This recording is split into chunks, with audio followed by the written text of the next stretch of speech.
તમને ચોકલેટની લાગે છે? બિલકુલ નહીં, એકદમ નેચરલ 15 મિનિટમાં બિગનર્સ પણ બનાવી શકે એટલી સરસ મીઠાઈ બની છે. અને દર વખતે રક્ષાબંધન ઉપર આપણે ભાઈને પેંડાથી અથવા તો ચોકલેટથી મોં મીઠું કરાવતા હોઈએ છીએ. તો આ વખતે આ મીઠાઈથી આપણે મોં મીઠું કરાવીશું. ચાલો કટ કરીને પણ જોઈ લઈએ. રૂમ ટેમ્પરેચર ઉપર જ રાખવાની છે, છતાં પણ લાંબો સમય ખૂબ સરસ રહેશે અને ખાવામાં તો એટલી ટેસ્ટી છે કે બધા જ ખુશ થઈ જશે. આપણે અત્યારે નાની સાઈઝના પીસ કર્યા છે, તમને ગમે એ સાઈઝના તમે પીસ કરી શકો છો.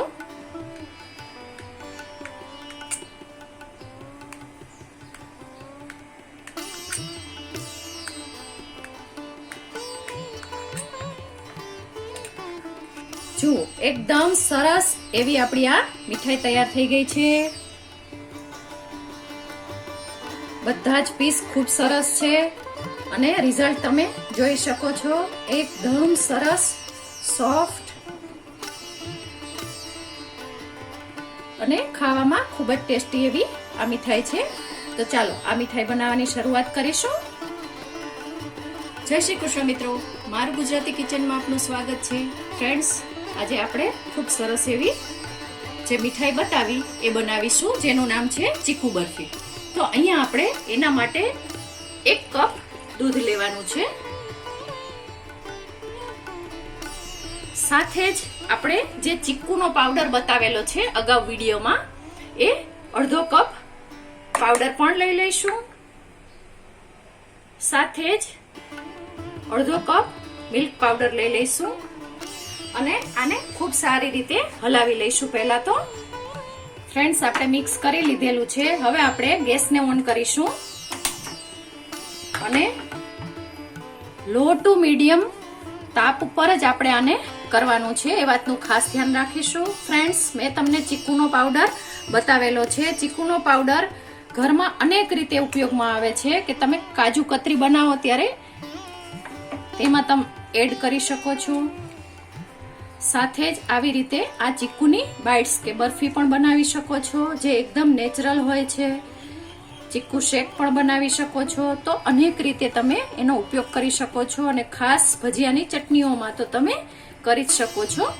તો એવી રીતે તમે આ ચીકુનો પાવડર ઘરમાં બનાવેલો હશે તો ખૂબ જ ઉપયોગી આવશે. બસ આને લો ટુ મીડિયમ તાપે જ આપણે હલાવતા રહીશું. અને ખાસ ફ્રેન્ડ્સ બતાવું, ખાંડનું પ્રમાણ માત્ર 2 ટીસ્પૂન જેટલું જ એડ કરવાનું છે, વધારે એડ કરવાનું નથી, કારણ કે ચીકુમાં પણ નેચરલ મીઠાશ હોય છે. અને સાથે જ આપણે દૂધનો પાવડર એડ કર્યો છે, એમાં પણ એની મીઠાશ હોય છે.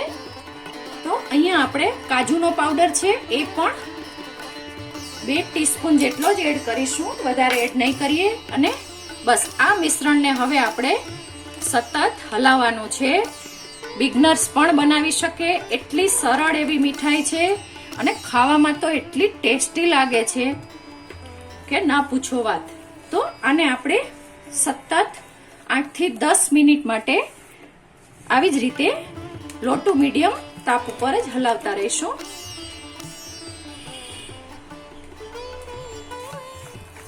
જુઓ ફ્રેન્ડ્સ, હજુ તો માત્ર 1 જ મિનિટ થઈ છે અને આપ જોઈ શકો છો મિશ્રણ ઘાટું પણ થવા માંડ્યું છે. પરંતુ આપણે એકદમ સરસ એવું પેનથી છૂટું પડે ત્યાં સુધી મિશ્રણને કરવાનું છે. અને આ ખરેખર ફ્રેન્ડ્સ એક વખત બનાવવા જેવી રેસીપી છે.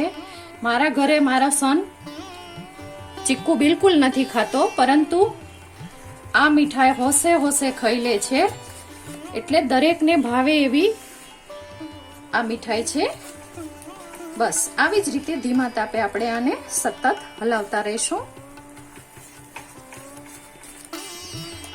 જુઓ ફ્રેન્ડ્સ, 2 મિનિટ જેવો સમય થઈ ગયો છે. તો હવે એમાં આપણે એક વખત ગેસને એકદમ ધીમો કરી દઈશું અને સાથે જ 1/2 ટીસ્પૂન જેટલું જ ઘી એડ કરવાનું છે, વધારે ઘી એડ કરવાનું નથી, જેથી કરીને મિશ્રણ છે એ પેનને ચોટે પણ નહીં અને ખૂબ સરસ રીતે તૈયાર થાય, કલર પણ એનો જળવાઈ રહે. તો બસ આવી જ રીતે આપણે હવે આને હલાવતું રહેવાનું છે.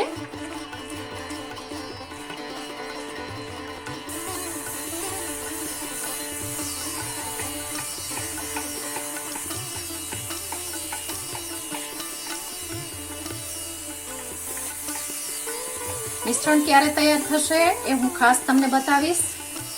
ત્યાં સુધી આપણે આમ હલાવતું જ રહેવાનું છે. 8 મિનિટ સુધી તો આપણે જોવાનું જ નથી. આપણું મિશ્રણ ગમે એટલું ટાઈટ થાય તો પણ. જુઓ ફ્રેન્ડ્સ, 5 મિનિટ થઈ છે. મિશ્રણ એકદમ સરસ એવું તૈયાર થઈ ગયું છે. છતાં પણ આપણે હજુ આને હલાવતું રહેવાનું છે. પરંતુ તમારે જો આમાં ચોકલેટ ફ્લેવર એટલે કે ચીકુ ચોકો બાઇટ્સ બનાવવી હોય કે બરફી બનાવવી હોય તો અત્યારે તમે ચોકલેટનું પાવડર 2 ટીસ્પૂન જેટલો એડ કરી શકો છો. આ સ્ટેજ ઉપર કરવાનો છે. પહેલા પણ નથી કરવાનો અને એકદમ મોડેથી પણ નથી કરવાનો. બસ જુઓ, પેનને એકદમ છોડીને ચાલે છે, આપ જોઈ શકો છો.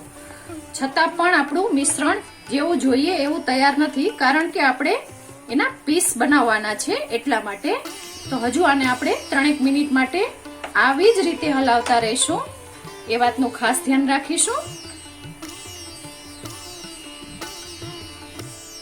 જુઓ ફ્રેન્ડ્સ, 8 મિનિટ થઈ ગઈ છે અને મિશ્રણ તમને બતાવું છું. એકદમ સરસ એવું આપણું આ મિશ્રણ ઠીક થઈ ગયું છે. અને હવે આપણે થોડું આમાં લઈ લઈશું પ્લેટમાં, જેથી કરીને તમને સારી રીતે બતાવી શકું.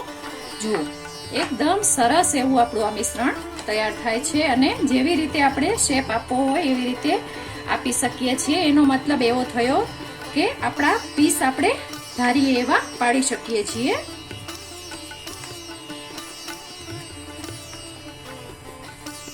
જુઓ, હવે ગેસને આપણે એકદમ સ્લો કરી દેવાનો છે અને આપણે આને ચેક કરીશું.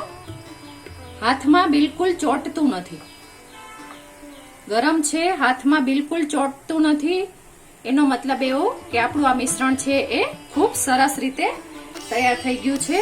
તો બસ હજુ આને આપણે આવી જ રીતે 1 થી 2 મિનિટ માટે શેકી લઈશું, જેથી કરીને પ્રોપર એવા આપણા પીસ તૈયાર થાય. જો બિગનર્સ બનાવતા હોય તો એનાથી પણ કોઈ ભૂલ ન થાય એટલા માટે આપણે હજુ આને 2 મિનિટ રાખી અને પછી ઉતારી લઈશું. જુઓ ફ્રેન્ડ્સ, 10 મિનિટ થઈ છે. આપણે જે ઘી એડ કર્યું હતું 1 ટીસ્પૂન જેટલું, એ તમે જોઈ શકો છો. એટલે વધારે ઘીની પણ જરૂર નથી પડતી અને પીસ પણ ખૂબ સરસ રીતે તૈયાર થાય એટલું મિશ્રણ આપણું તૈયાર થઈ ગયું છે. તો હવે આને આપણે ગ્રીસ કરેલી થાળીમાં લઈ લઈશું. જુઓ ફ્રેન્ડ્સ, બસ આવી જ રીતે હવે આપણે આ મિશ્રણને ઢાળી દેવાનું છે.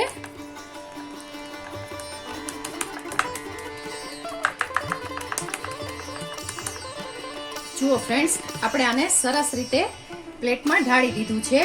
હવે આને આપણે 10 થી 15 મિનિટ આમ જ ઠંડુ થવા દઈશું. પછી ચાંદીનો વરખ છે એ લગાવીશું, કારણ કે ગરમમાં સીધો ચાંદીનો વરખ ક્યારેય લગાડવાનો નથી હોતો. અને સહેજ આછું આછું પાણી લગાવી અને ચાંદીનો વરખ લગાવી લઈશું. એટલે આપણી આ સરસ મજાની ચીકુ બાઇટ્સ અથવા તો ચીકુની બરફી છે એ તૈયાર થઈ જશે.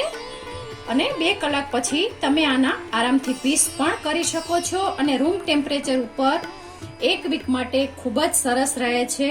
એટલે ફ્રીઝમાં મૂકવાની જરૂર રહેતી નથી. તો ચાલો, આ આપણી ચીકુ બરફી અથવા તો ચીકુ બાઇટ્સ તૈયાર છે. તો ફ્રેન્ડ્સ, તૈયાર છે આપણી આ સરસ મજાને બધાને પસંદ પડે એવી ચીકુ બાઇટ્સ અથવા તો ચીકુ બરફી. ફ્રેન્ડ્સ, તમને મારી આ રેસીપી પસંદ પડી હોય તો મારી ચેનલને લાઈક, શેર અને સબસ્ક્રાઇબ ચોક્કસથી કરજો.